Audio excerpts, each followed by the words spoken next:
রাজ্যের নারী এবং শিশুরা, যে শিশুরা জন্ম নিয়েছে, পৃথিবীর আলো দেখলো না, আগামীর ভবিষ্যৎ, সেই শিশুটাকে আমরা রক্ষা করতে পারছি না। এভাবে শিশুগুলো হারিয়ে যাচ্ছে, এভাবে মায়ের কোল থেকে মরে যাচ্ছে। আপনারা দেখেছেন যে ইউটিউবে, ফেসবুকে যেভাবে প্রকাশিত হচ্ছে যে ভিডিওগুলা, এগুলো তো মানে শরীর শিউরে ওঠে, এগুলো দেখে সহ্য করার মতো না। তো আমরা এটা তীব্র নিন্দার প্রতিবাদ জানাই এবং আমরা আশা করি বিশ্ববাসী যেন, প্রত্যেকটা অন্তত মুসলিম বিশ্ব যেন জেগে ওঠে, এক কাতারে দাঁড়ায় এবং এই গাজাবাসীর পক্ষে দাঁড়ায়।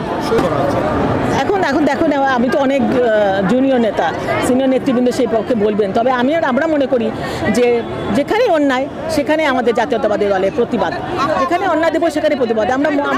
তারপরে আমরা সবার আগে আমরা মুসলমান, তা আমাদের মুসলমান ধর্মে কি আছে যে মানুষের পাশে দাঁড়াও, মানুষের বিপদে পাশে দাঁড়াও। তো আমরা সেই জন্য আমরা বিপদে পাশে দাঁড়াতে চেষ্টা করছি এবং আমরা আহ্বান করছি প্রত্যেকটা মুসলিম বিশ্বকে আমাদের সাথে এক কাতারে এসে দাঁড়াক এবং ঐক্যবদ্ধভাবে আমরা যেন গাজাবাসীকে রক্ষা করতে পারি।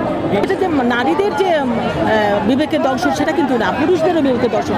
যেভাবে বাবাগুলোও কাঁদছে, তার বাচ্চাটাকে রক্ষা করতে পারছে না, তো সেটা তো আপনারা দেখছেন, এটা বলে একজনের কষ্ট আরেকজন বুঝাতে পারবে না। এটা উপলব্ধি করার ব্যাপার। আপনারা সবাই মিলে যেন আমরা উপলব্ধি করতে পারি যে আমাদের বিবেক জেগে উঠুক, আমরা যেন গাজাবাসীকে রক্ষা করতে পারি। আমি তো বললাম সেটাই, আমরা প্রত্যেকটা মুসলিম বিশ্বকে আমরা এক কাতারে দাঁড় করার চেষ্টা করতে চাচ্ছি যে আসলে আমরা ঐক্যবদ্ধভাবে এক কাতারে দাঁড়াই এবং গাজাবাসীকে রক্ষা করি।